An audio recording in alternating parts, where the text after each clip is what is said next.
Buenas tardes, bienvenidos a ¿Qué pasa, Mujer? Welcome to ¿Qué pasa, Mujer? We're here every Sunday at 4 o'clock Eastern Standard Time. Estamos aquí todos los domingos a las 4 de la tarde.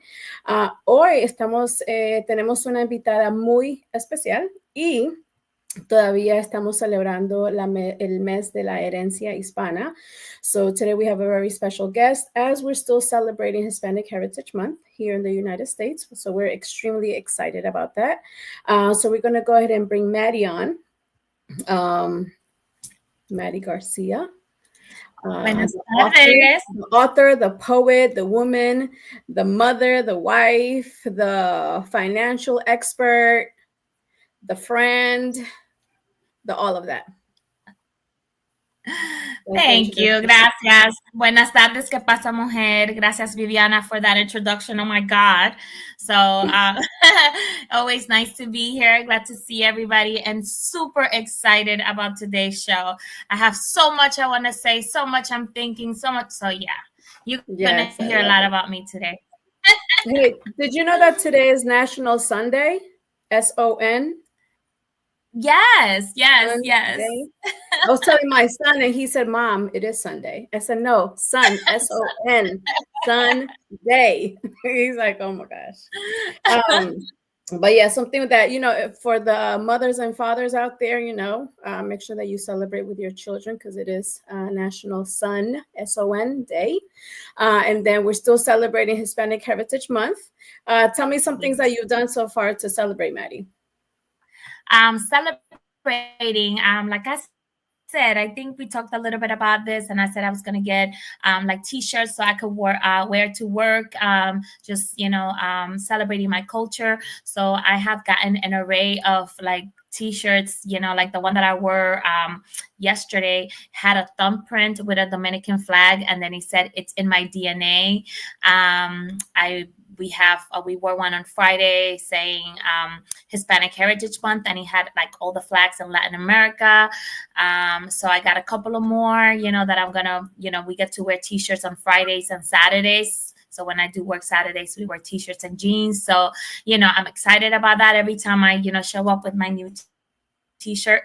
And then also, of course, have been sharing, profiles of Hispanics that make us proud here in the Hampton Roads area. I usually every year will post, people of significant, impact in the Hispanic community nationwide. And I am, proud to be posting our local people. And actually Viviana was the first person that I shared about. So just people that I happen to know, that I'm proud to know that are making an impact in the communities that they serve, and that I feel like everybody should know about them. So thank you, Viviana, for letting me brag a little bit about you. Yes, I love it. It's so funny because you and I didn't talk about it, but we're actually doing the same thing. I think I honored myself. I think I started off with like just talking about people like myself. And then I talked about my mother, my aunts, my grandmother, just people in my world that have been around that are significant. And then just kind of, we always try to throw the numbers and the statistics out there. And so that's why I'm super excited about our guest today, because the topic we're going to talk about today is not talked about enough. I don't know if it's a cultural thing, but definitely in my household is not. It's just the relationships between mothers and daughters, or moms and sons, they just happen, and sometimes we don't discuss the real things that come along with it. So I am excited about our guest. So we're going to go ahead and bring her on so we can go ahead and get started. Because we have lots to talk about. So you can go ahead and bring her on, Mark. Hello. ¿Qué pasa, mujer? Hey, good afternoon. This is Lynn Green, and she is an author of a book called Enough with the Secrets, Mama. In Spanish or English, you can say that. Basta con los secretos, mamá. Sí. And of course, Maddie just recently finished reading the book, if I'm not mistaken. So that's why she's so hyped right now. Like, I don't know if you guys can see, but she's glowing. It's like an extra type of glow today because I think she just finished reading the book. Um, but we're very excited, Lynn, to have you on the show, because I love your shirt. What does your shirt say? Oh, yes. My shirt represents Que Pasa Mujer and every mujer. It says, Yo soy mujer, valiente, latina, inteligente, independiente, orgullosa, poderosa, fuerte, preparada, leal y segura. Oh my God. All of those things So are true. I love that shirt. Yes, I love it.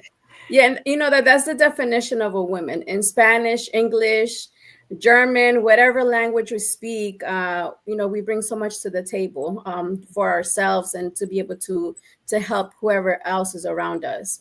Um, so, Lynn, I wanted you to tell us a little bit about who you are.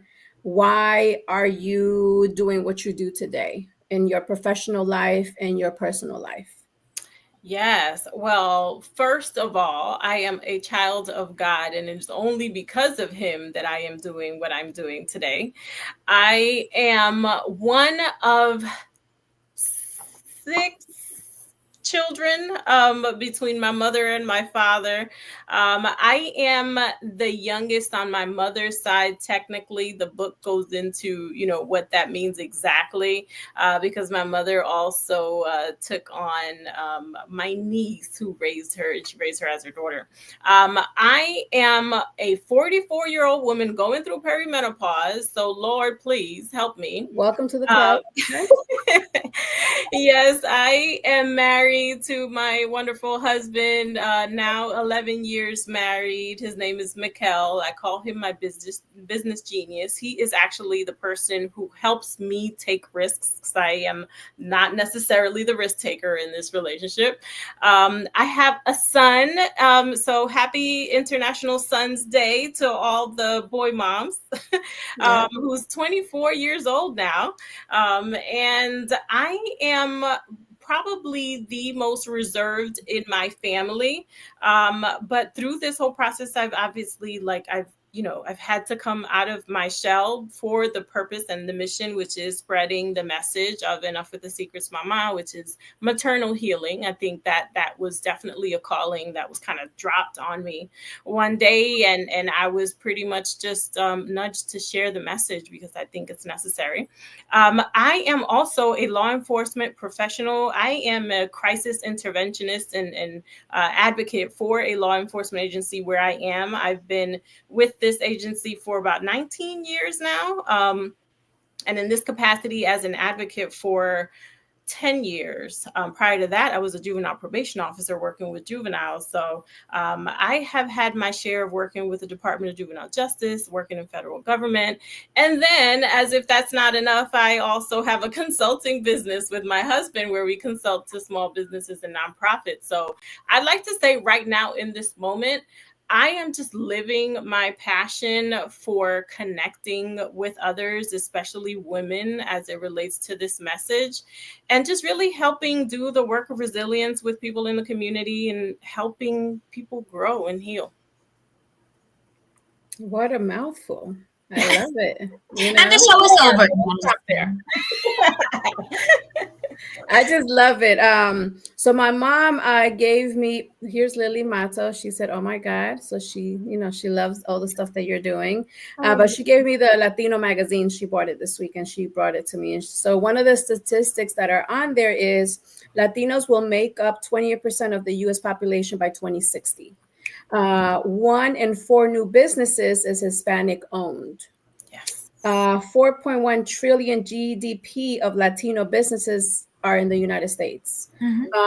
So there's a lot of considering all the stuff that's happening in our country with people getting deported and all that stuff. We're still contributing to the economy. We're still growing.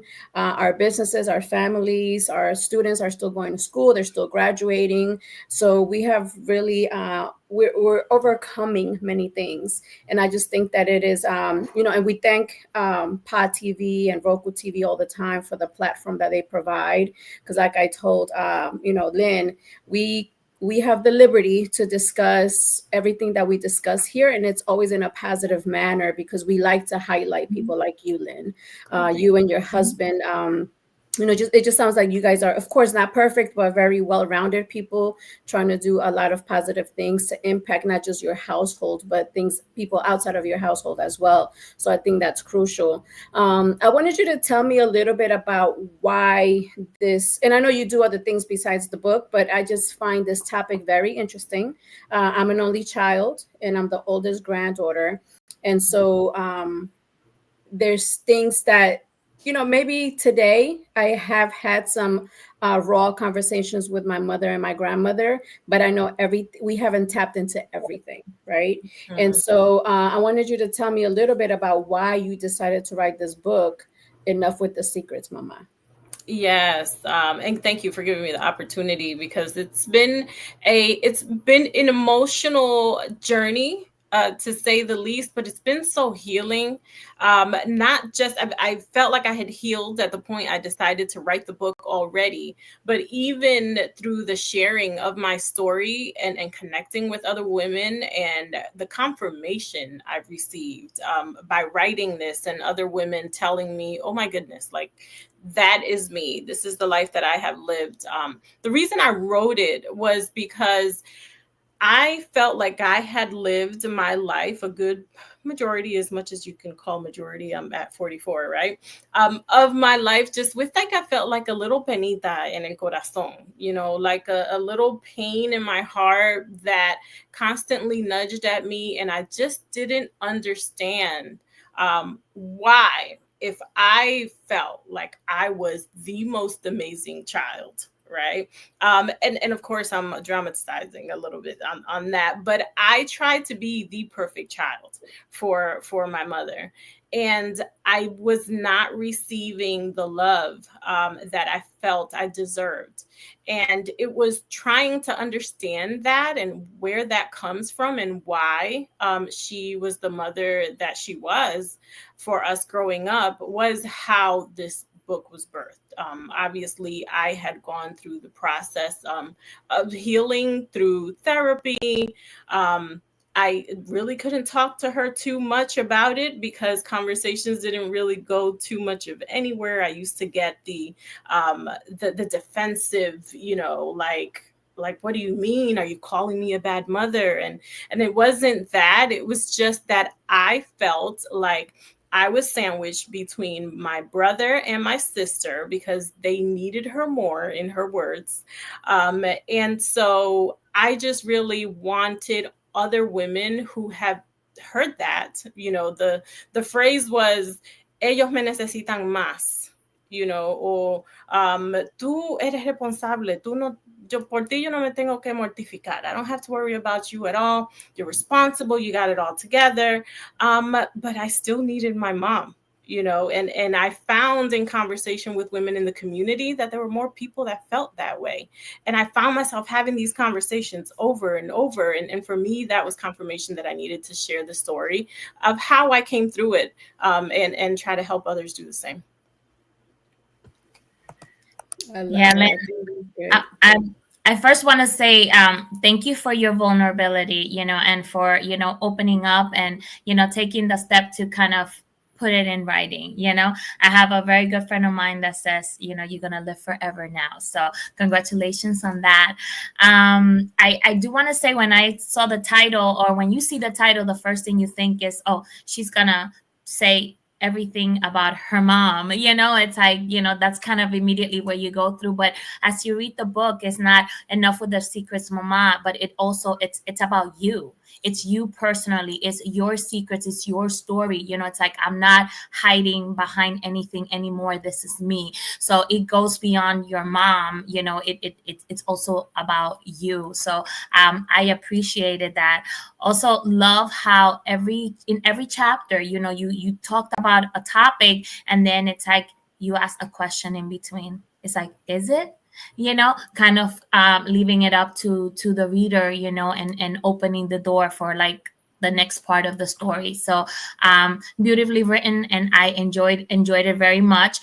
It was weird, because when you're reading something that talks about the story of a person that it's like, I thought I knew, but I didn't know. And then, oh my God, and it's like, it just gives you a total different perspective. And I think that happens with everybody, because when we read memoirs of famous people, we think we know them, and it's like you start reading and you're like, oh, I didn't know that, so it just hit me different because of the connection that you and I have, outside. So again, I appreciated that and I love that.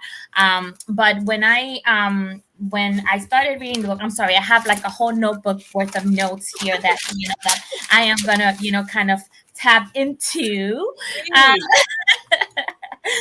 I also love how you talked about your mother and your relationship. Like we say, like we've been saying, the relationship was not perfect. You needed your mom. She wasn't perfect, but she was always your mom. She was always a fighter. She was always somebody you look up to, no matter what happened to her, what she did wrong or what she did right.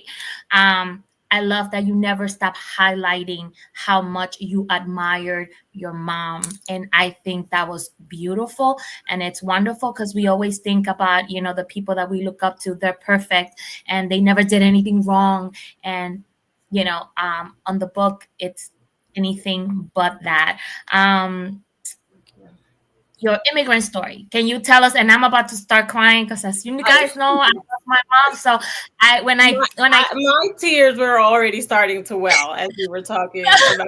My eyes were starting to well up with tears. So when yeah. I hear you talk about your mom, it's like, but tell me a little bit about your immigrant story, because we always talk about, like we come, Hispanics come to this country because, we trying to look for a better life, and for you guys it was a little bit different. So can you tell us a little bit about that?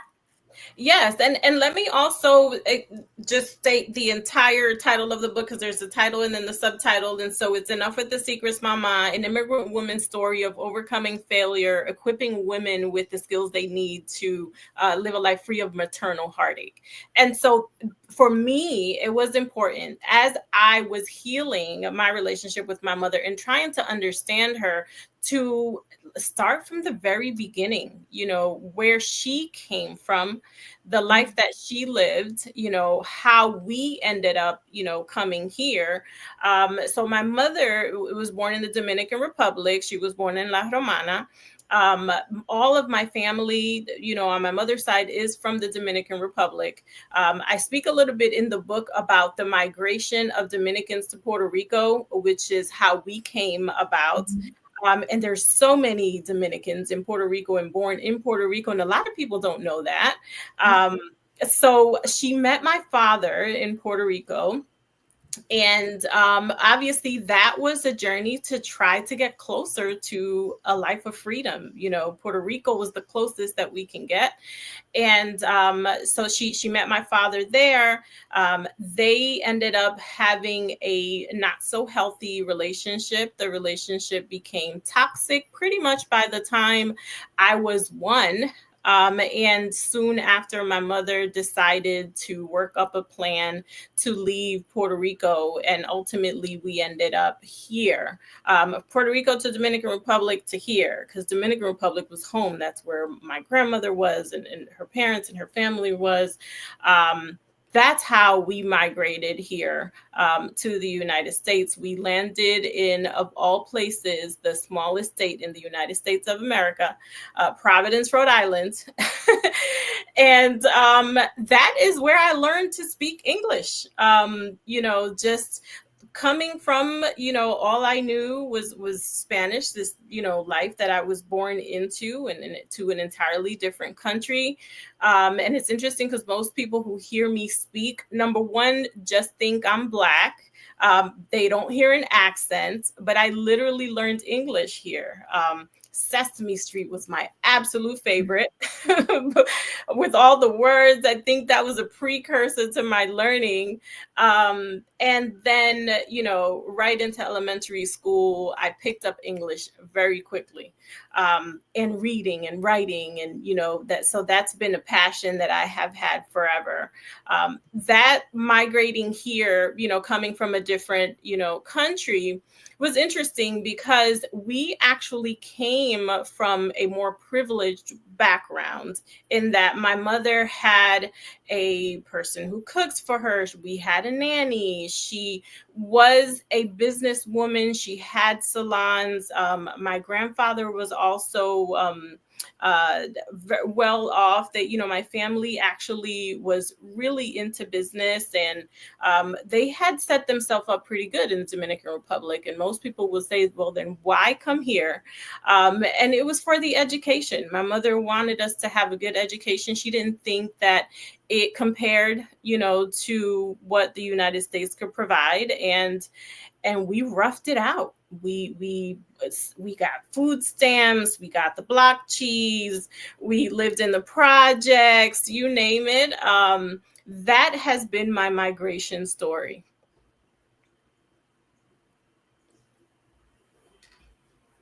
I love that. I love that you share all of that because, like Maddie was saying, the vulnerability, because we just don't arrive, right? And everything is great. And I want to do spiral back a little bit to what Maddie said about the structure of your book. Because when you were talking, and Maddie was talking earlier, a couple of years ago, like right before COVID, I wanted to go to a therapist because I wanted to improve my relationship with my mom, right? So I was like, let me go to someone that speaks both Spanish and English because she's going to talk to both of us so that she could tell her what's wrong with her, right? So then I go to the therapy session and the focus is only on me, which is, the structure of your book. It's like, yes, you can have a concern with other people, but you really have to look at yourself, right? In order to have better relationships with other people. So I was just thinking about that as you guys were talking, but I just think it's, as individuals, we see Lynn as this person who is today, right? But we don't ever stop to think like, what were her struggles? What has she been through? And a lot of the times we forget that you're a human being, like the rest of us. So it just requires whatever grind you have gone through, whatever struggles, and that you're still here and that you're constantly working at making your best better. And I just think it's awesome that you do this. So I think that that's amazing. And just before we go on, I just want to acknowledge some of our viewers: Jacqueline Harley, Tangi, Lily Matos, and also Michelle. She's watching us from Chile as well. So we have some. So usually we have people watching us from here in the United States, and then Colombia, Chile, Venezuela. So we have other people watching us. So we just want to acknowledge the fact that they're watching us today. But I just think it's awesome, Lynn. I was going to ask you, Maddie, what is the what you already kind of talked a little bit about the structure of the book, but what is one thing that really stood out to you, different from what you've already stated? Because I haven't read the book. Girl, I have 2 pages. I have 2 pages of things that I want to talk about, that I want to highlight. And then, of course, I have my favorite paragraph and quotes. Because if you know me, I'm a quotes person. I love quotes. And I got a few from the book. But I'll get into all of that. But I just kind of want to go down the line, talk a little bit. So spoiler alert for you, Viviana. So I'm going to be talking about all the topics in the book. But the next thing that I wanted to talk about, because you do highlight, sometimes in our culture, being married or having a partner, you kind of fight and you do everything that you have to do to keep your family together, especially when there are children present. You will put up with stuff, you will overlook stuff because the goal is to have a family and to keep your family together, and it's not going to be a family unless it's with the father of my children. And you talk about your mom history with her partners and your dad, and then meeting your stepdad and how he stood up, separó y, he took charge and he raised you guys, and you acknowledge him as the only father that you've known is your stepdad. So do you think that that relationship and that role model that he presented, for you, kind of made you who you are? Because you go further to talk about your own relationships and not putting up with something just because, do you think that had an impact in your life as a woman and the decisions that you made for yourself? Absolutely. I think having the word stepfather is so hard because I've only really ever known him as my father. Because, like I said, my mother left my biological father early on. I've never had a relationship with him because it just never got to that. But my father was, to me, it's crazy because he was the then Secret Service agent to the then Dominican president before he came here to the United States. Um, you see him and you think like, oh my God, this guy is tough. But he was the softest man when it came to us, to the girls, to his girls. He was married prior to my mom as well, and he had daughters, all daughters. And here we came along, and we were all girls. The story of how my brother ended up separating from us is one that maybe we'll talk about in a little bit. But just in terms of my dad, he really gave me hope for what a man and a father and a husband should be. And I look at him with eyes of love and a heart just full with gratitude, because I know now the mother or the woman my mother was all these years, and the things that she struggled with, and how I could see him trying. I really could see him trying to make it work. And so for sure, he, for me, if anything, was the ray of sunshine, or the beacon of hope to men in general, because that could have gone a completely different way. I could have been resentful of men, overall, just with knowing that our father never looked to seek us out and have a relationship with us. So he definitely filled me with that hope for men in general. That's awesome. Let me ask you, Viviana, because I know that you were raised by strong women in your life, and you're very vocal about the women in your life. Do you have a similar sentiment when it comes to your dad? So I don't, because I was raised without my dad, right?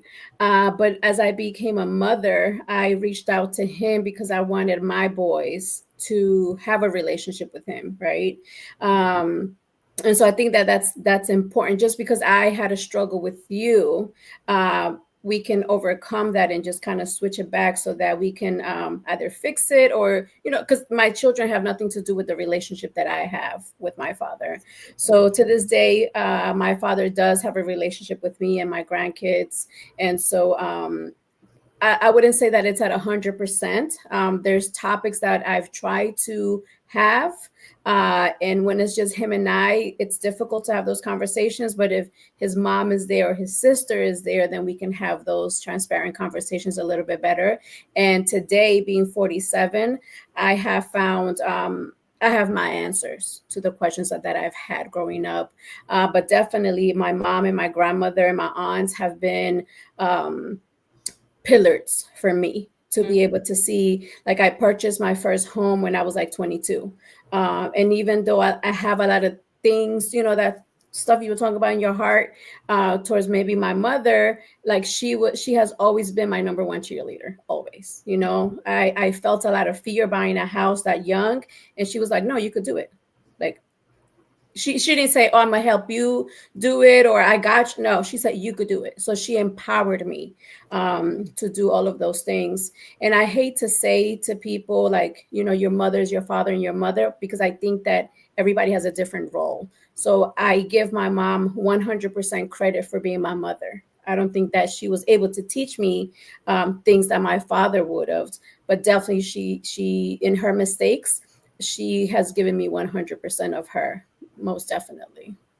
And that's what I was going to ask you, Lynn, because of the challenges that you've had, just looking back at the challenges with your mother, or the lack of your real father there, and having, the person that raised you as your male role model. What are some adjustments that you have made with your own son so that he doesn't have the mentality of like, mom, like, what are you doing?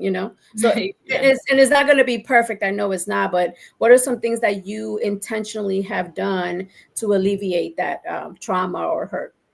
Yeah, so I'll start with just the little bit of the story without spoiling too much about how my son came to be. I was 19 years old, about 18, 19 when I met his father. And we weren't together very long.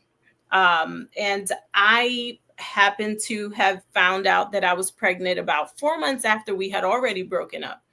And I, like my mother, was very decided on, if this is not going to work for me, then I am going this way. And I did. And for me, in the moment when I found out that I was pregnant, I had to make a decision to be a responsible party and say, look, I know we're not together anymore. I actually had to go to a payphone and make this call right outside the hospital. And I said, I just want to let I'm pregnant, and I'm letting you know this because I feel it's my responsibility. I, like my mother, muy orgullosa, um, le dije, I do not need anything from you. I don't expect anything from you. I'm literally just calling to tell you this fact. And obviously, I'm going to keep this baby, as scared out of my mind as I was at like 20, almost 20 years old. Um, because I was in college, and I was like trying to finish school. And if you know anything about me as you read the book, you know that that was so important to me. Again, the trying to be the perfect child, I have to finish school. So when my son came along, from day one, I knew that I was going to give him my sole attention. I was going to do things differently than my mother had done. I was going to give his father the opportunity to ultimately have a relationship with him, but also knowing to create boundaries, within that relationship, to ensure that my son was not going to feel that he was not wanted. Because ultimately, I explain in the book how he did not want me to have this child.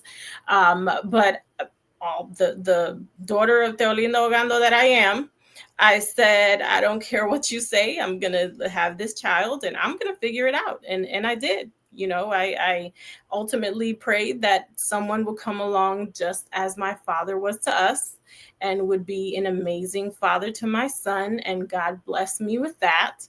Um, and I was determined to be more vocal and a little bit more understanding. I wanted to be present for him. And because of that, I kind of lost my chance of having any other children, because I was like so focused on him that I said, I want to be attended to every moment. Any questions or concerns that you have, I want you to talk to me about them. I don't ever want you to feel that, even though I'm a disciplinarian, that I don't care what your feelings are. Also understanding that I was raising a boy, and fighting that conflict of boys should be tough, and also trying to be soft, and all of those things. So it as a first time mom, it certainly was quite a journey. But that was my focus. I wanted to break the cycle. And I wanted him to feel like I hadn't felt, which was seen. I wanted him to feel seen, and that was my focus with him as my child and me as his mother. So I want to ask you a couple of questions. I want to kind of backtrack a little bit because I wasn't ready. Like, my bullet points were not to your son yet. But that one went way over. yeah, you guys went ahead. You went to chapter like 12 or something like that. Anyway, I wanted you to touch on two topics that are, like we said, a lot of the things that you talk about is things that we don't discuss in our everyday life. Mm-hmm. You talk very candidly about your brother's struggle with addiction, and you talk about being 6 years old and visiting hospitals with your mom to see if your brother was in there. So I know addiction is one of those things, especially alcoholism, is one of the things that is seen as natural in our country because everybody drinks and everybody gets drunk. So that's not a problem. Just because you get drunk every weekend, you only do it on the weekend, that is not a problem. But the weekend that you don't do it, it is a problem. So I think that's one of the addictions that is not talked about, especially in our countries. And you said that that's how he started and then moved into other things.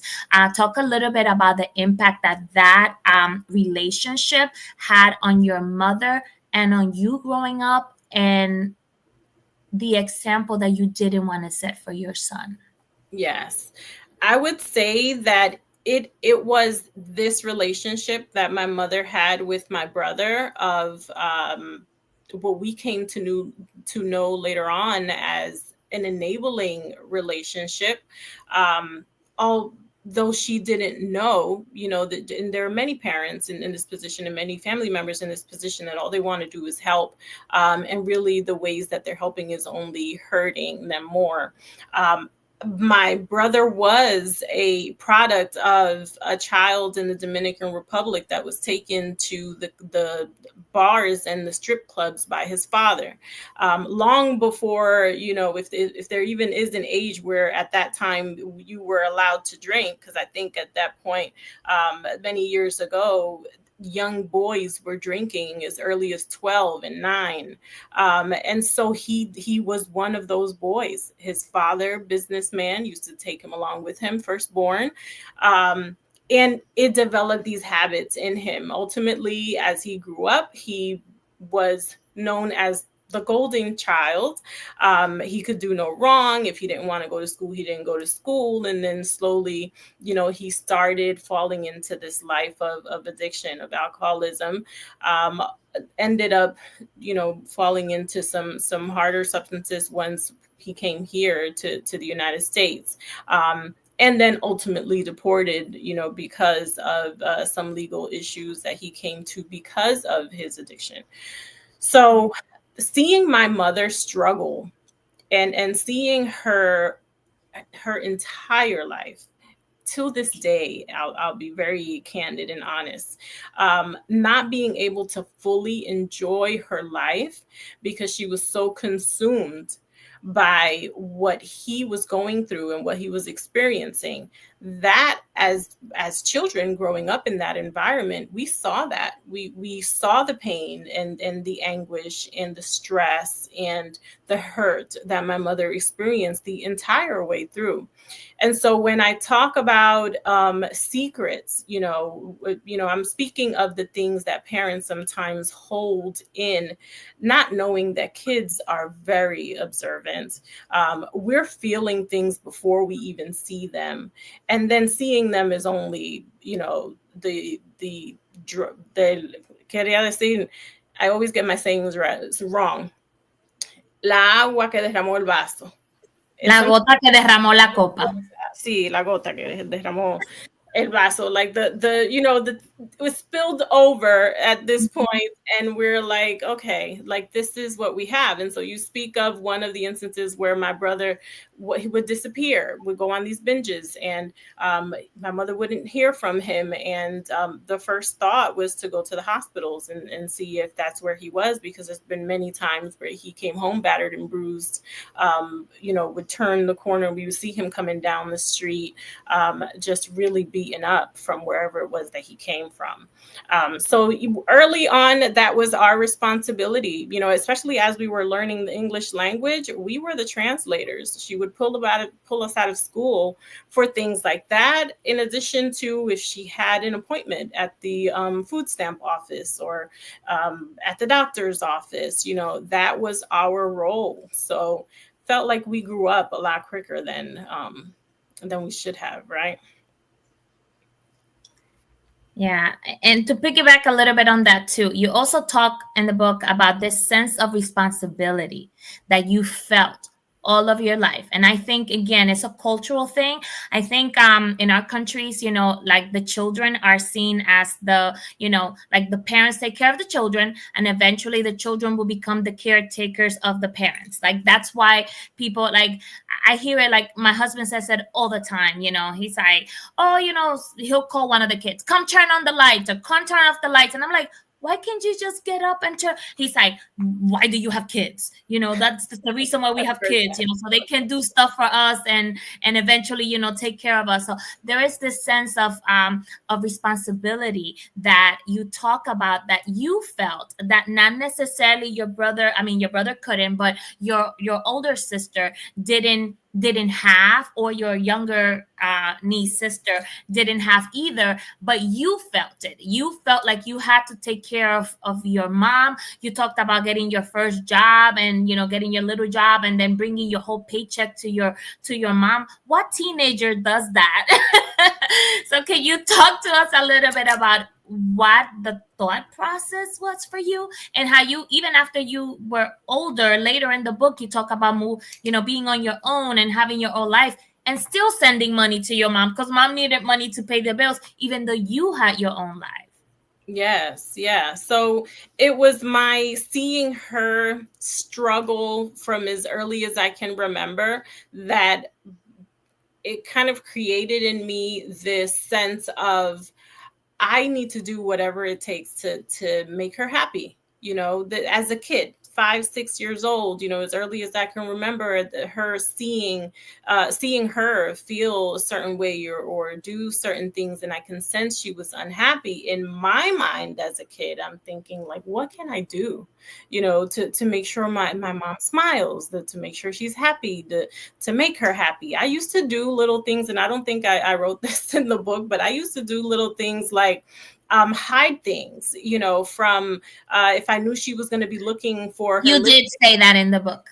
Yes, I used to take it and I'd hide it, one, as a way to get her mind off of things, and two, because no one was paying me any attention.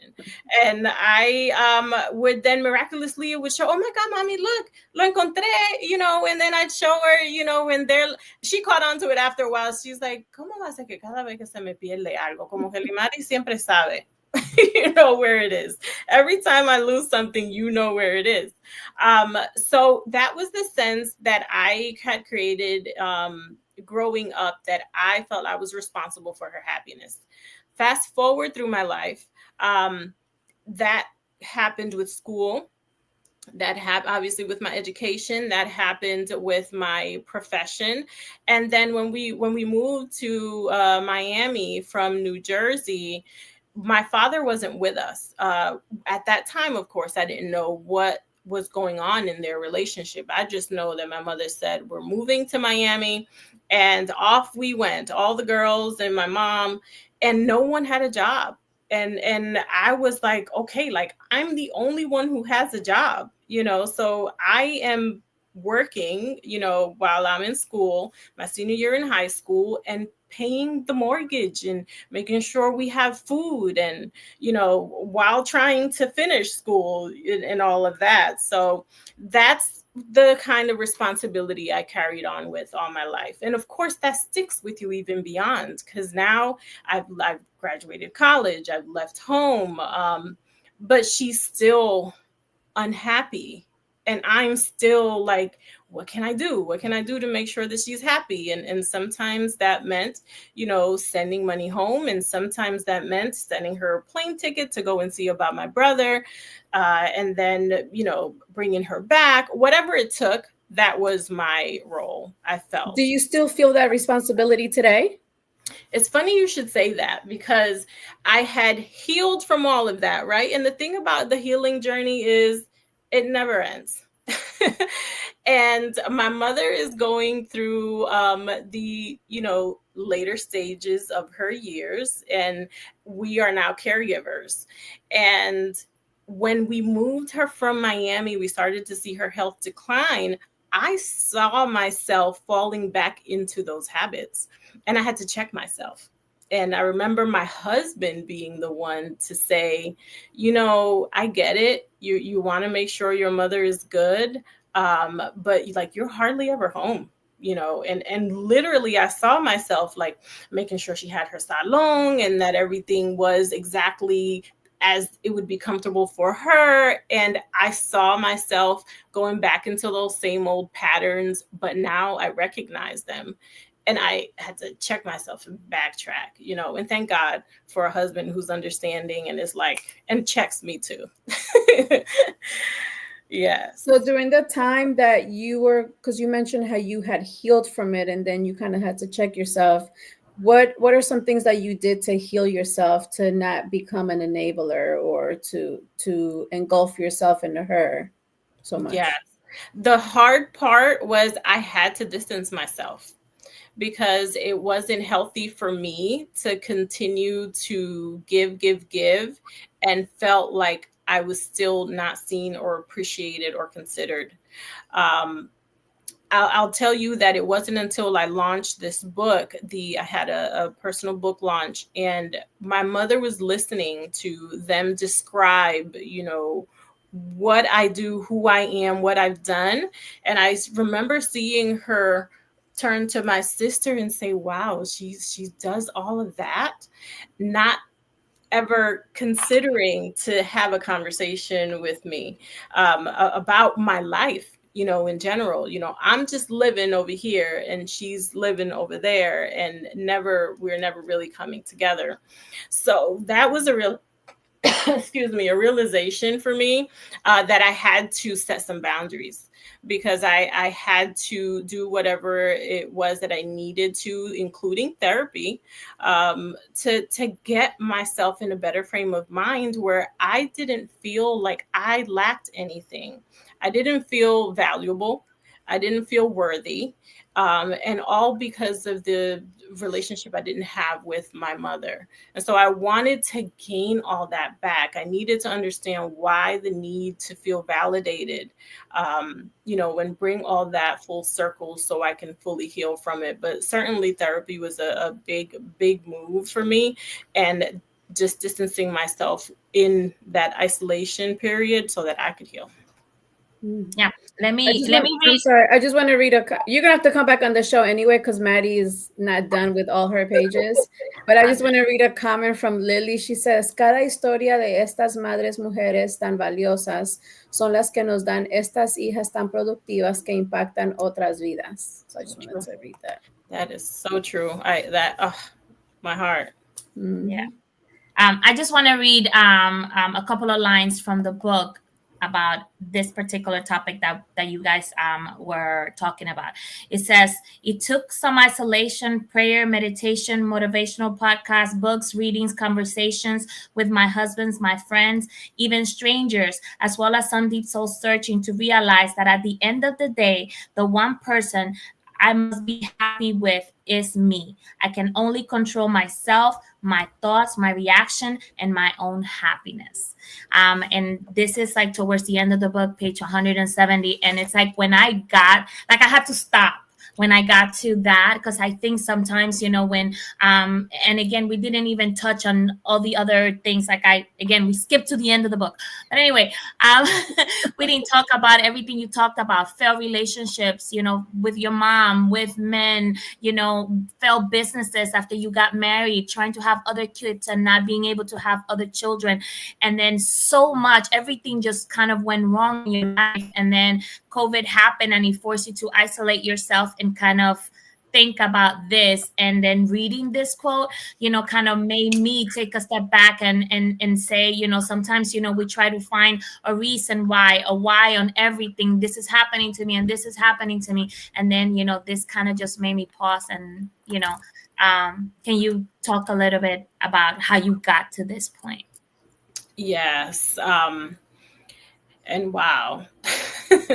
Yeah, it was a lot, all that you described. And so what I wanted to do with the sharing of my story, was share my perspective on what it was like growing up with a mother like I had. very similar to the mothers that we all have. Very strong-willed, independent, stubborn. And I wanted to come to an understanding about how growing up in this environment made me who I was to a detriment, because I think a lot of times people think perfectionism, detail oriented was like the thing that was holding me back from my own growth and healing. It was wanting to always be perfect. And with every failed thing that happened in my life, it was like a blow to my ego. It was a blow to everything that I considered myself to be. I based my identity on being the perfect child, and I was going to do whatever it took to be that. And even when, for me, this hiccup of, being now a young mom came about, she gave me the courage to get, pull my bootstraps up and say, you're not the first and you're not going to be the last, and you're just going to push on through this and then get it done. And I lived my life that way. I think what I want people to see is that sometimes, even in that hustle and bustle and growth and independence and all the things that I described on this shirt that I am, we have to give ourselves a moment to be soft and be still, and see how every action that we take is often a reaction to something that we're struggling very deeply with internally. And to say that, que somos orgullosa y independiente, that just that word in itself, independiente, is a little bit of a sore spot, because it's being independiente that made me struggle in my marriage initially.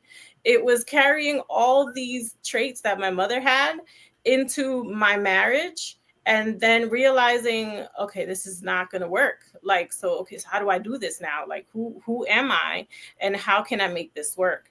That is how I got here. Just really taking a moment of self-reflection and understanding that I am not perfect, and never will be. And I have to give myself grace and give grace to those around me too, especially my mom. Definitely. As you're talking, because of course it's reflected on my life, because I am my mother and my grandmother's manager. But they do show me, and they verbalize their gratefulness for the things that I bring to them. And so we have this mutual taking care of each other. So I don't feel like I need to disconnect or disengage, because the moments that I need to disengage, I do, and it's respected by them, if that makes sense. So I just, like you were saying, a lot of the times I had to learn, because my mom, what I used to word stubborn all the time, like she's stubborn, but then I had to change it, because I had to work on seeing her different so that I can embrace who she is. And so I think I changed the word to her just being persistent, or just kind of dedicated or passionate. So I stopped using the word stubborn with her, because it created something negative in my mind about her. So even there was some time also that I kind of felt a lot of friction. And so I actually changed her contact name on my phone to something funny, so that when I saw the caller ID, my mood would change, because it was something funny I saw on the phone, instead of just having her name or mom. So, just little things like that I've had to do for me to be able to change me to see her in a different light. So I just think it's awesome that, because like you're saying, nothing is perfect, but I think it's just the knowing that they are valuable, because a lot of their stories and the things that they've gone through allows me to grow. Like I tell my grandmother all the time, she'll be 90 in November. And there's a lot of things that she doesn't want to talk about. A lot of her struggles, she doesn't want to talk about, because she's embarrassed or whatever the reason is. But I tell her, when she started to express some of those things, it filled me up with energy, because I learned to value her even more. and I understood why I'm here today, and that I didn't just get here the way that I got here. Part of it is because of what she went through for me to be able to be here as well. So I think that's important as well. Absolutely. And, like I've said before, our mothers were daughters too. And their mothers were daughters. And generationally, they come from an upbringing that way before we even came around, we can't understand. And so I had to really dive deep into that understanding. They came from an upbringing that we can't compare to. And generationally, we're, I think, of that generation where we're cycle breakers at this point in time, because we're seeing all of that didn't serve us. And we have that one person whose sole responsibility within our family is to break that cycle. And it's not easy to do, but it's understanding, how was her relationship with her mother and why?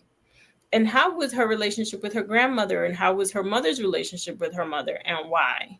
And understand that they're only doing the best they could with what they had and what they know, and giving them grace, through the process, right? We, as parents, we're all parents here, we wanted and needed grace as we were bringing up our little ones, now big ones.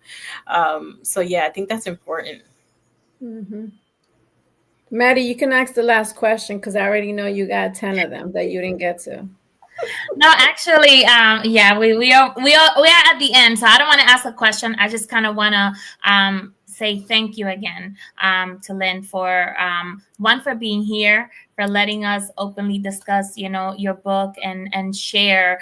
I always say, again, I said at the beginning, we are so grateful to have this platform that allow us to educate people. And sometimes it's not even about education; it's about telling our stories and putting ourselves out there and hoping that somebody can see themselves reflected in us and say, you know what, she did it, I can do it too. So I just want to read a couple of quotes that when I got to the end of the book, I was like, oh my God, yes.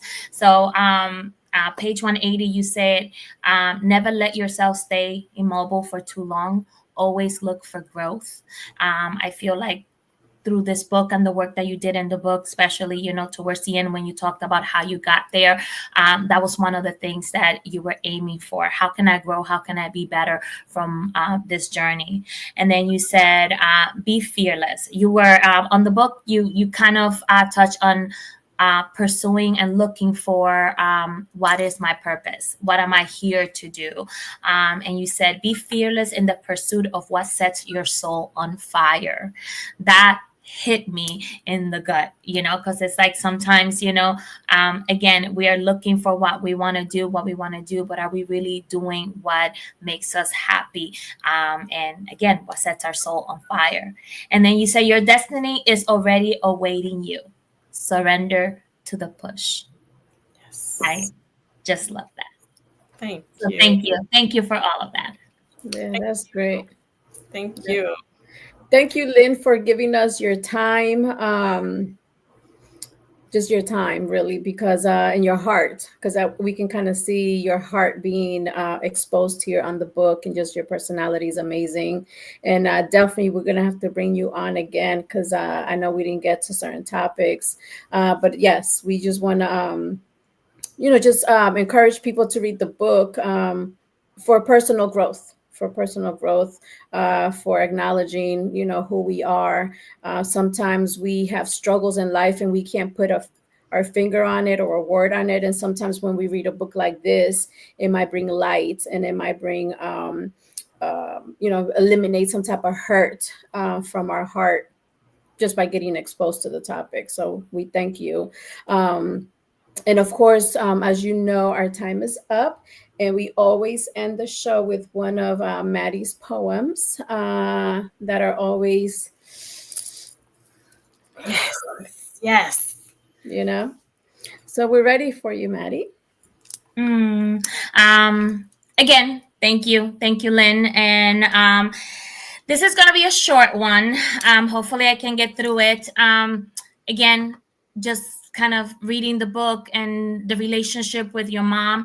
I think sometimes, we look at ourselves and we especially as we get older, we see ourselves becoming our mother, and it's like, oh my God, did I really just say that? That's something that my mom would say, and I remember when I wrote this poem, it was thinking about maybe like a traumatic interaction that you would have had with your parent, and this poem came from the last time my mom hit me with a belt ever. Like my mom, this was the last time my mom put her hands on me, period. So it says, I am her. I learned to carefully love mommy around the edges. Her demure, flammable fury loving me through her anger, suffocating my senses, preparing me perhaps for an overwhelming future version of myself. Her words reassuring, this will hurt me more than it will hurt you. Patiently kissing the pain, nursing each lashing, as if the scars left on my skin reflected the pure affection only a mother on a mission could feel. Reminding me that I am the lesson my offsprings will remember best. Me still holding on to this grudge like a love letter of hurt to her, for us. Transforming, becoming, still loving, now learning to exist without her. Deep down, tears and smiles, times have puzzled together. I am her. Thank you, Maddie. Thank you. Thank you for that. That was beautiful. Mm-hmm. Yeah, as always. And just the last comment from Tangi saying, thank you so much for your transparency, Lynn. So we definitely have enjoyed having you. And, you have to shoot me an email with the next date that you're available so we can finish talking. Because I'm telling you, Maddie's energy today, she was like, ready, going through her pages.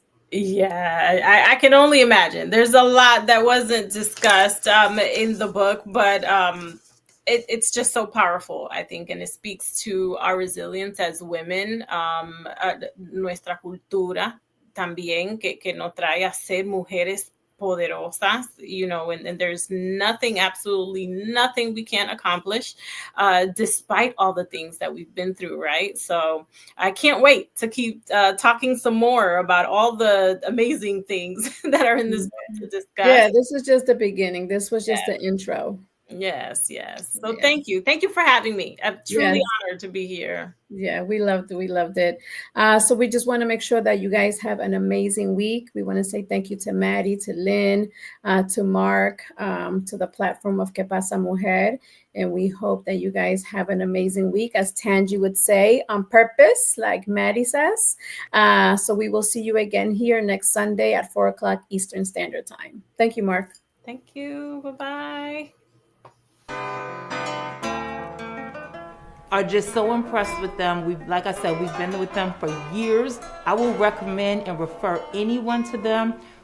We stand by A+ academics. They're the best. A+ tutorial really did help me with all my grades. They all went up when I came to this place. And I would say I recommend this school to everyone. So it's a really good environment to be in, especially for me, because it makes me look up to my parents. If you have students that need academic help, A+ Academics is the place to be. A+ Academics, what a great place to go for academics. It's just a really great place to learn.